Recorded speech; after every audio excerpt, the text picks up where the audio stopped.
Assalamualaikum warahmatullahi wabarakatuh. Jumpa lagi dengan saya pada sore yang berbahagia ini. Saya ingin memberikan klarifikasi tentang obat-obatan masalah cabai.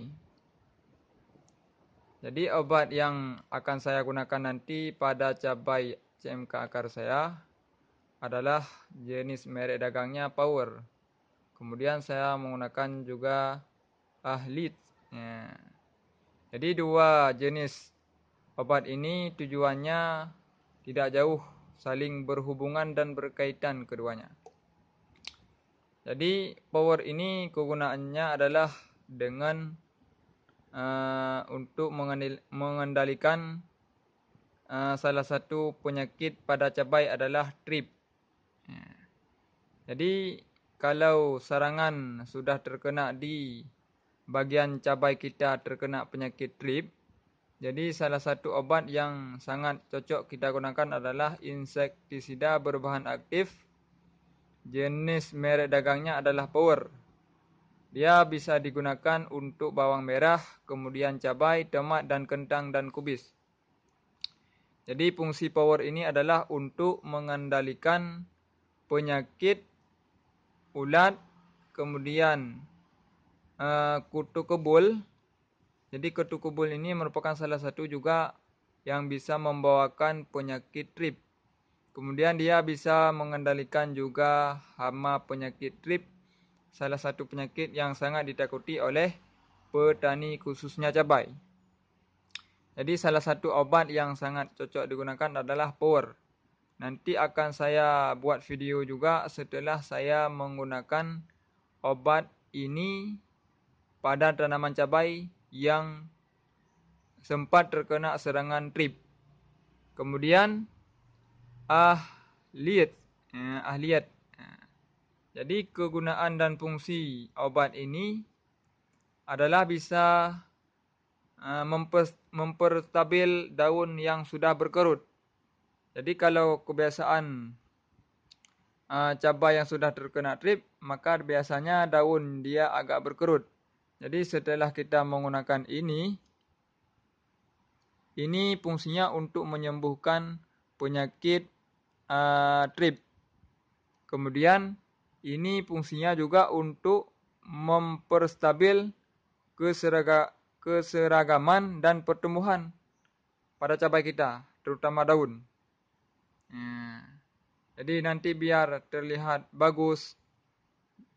Jadi kalau cabai kita sudah terlihat bagus, maka kebiasaan dia akan menghasilkan buah yang maksimal. Oke kawan-kawan, jangan lupa like dan subscribe channel ini. Mudah-mudahan bisa memberikan manfaat untuk kita semua. Jadi dalam kita menggunakan obat ini, dia bisa digunakan dalam satu tangki semprot. Dia cukup digunakan satu botol ini saja. Karena dia bentuknya cair, nanti setelah dia diaduk dalam air, maka air tersebut dia akan berbentuk seperti air susu. Jadi ini boleh dicampur dengan dua merek dagang agar nanti cabai bisa menghasilkan daun yang segar, kemudian dia sembuh daripada serangan hama trip dan kutu kebul. Jadi kalau Anda menyemprotkan dengan menggunakan bahan aktif yang mungkin setelah Anda melakukan penyemprotan, ulatnya tidak hilang, kemudian kutu kebulnya juga tidak hilang, makin banyak, kemudian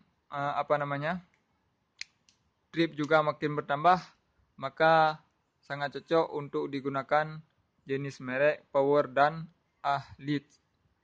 Jadi nanti akan saya buat juga video setelah 5 hari setelah saya melakukan penyemprotan ini. Jadi kalau Anda ingin melakukan penyemprotan, maka lakukanlah penyemprotan di pagi hari, jangan sampai lewat jam 10. Jadi lebih cocok kalau pagi disemprot setelah subuh, selesai jam 8, itu lebih cocok. Tapi kalau sore, disemprot setelah kita melakukan salat asar. Jadi cukup sekian video saya pada hari ini. Mudah-mudahan bisa memberikan manfaat untuk kita semua. Jangan lupa like dan subscribe. Mudah-mudahan channel ini bisa memberikan motivasi dan saran kepada kalian, kepada kita semua.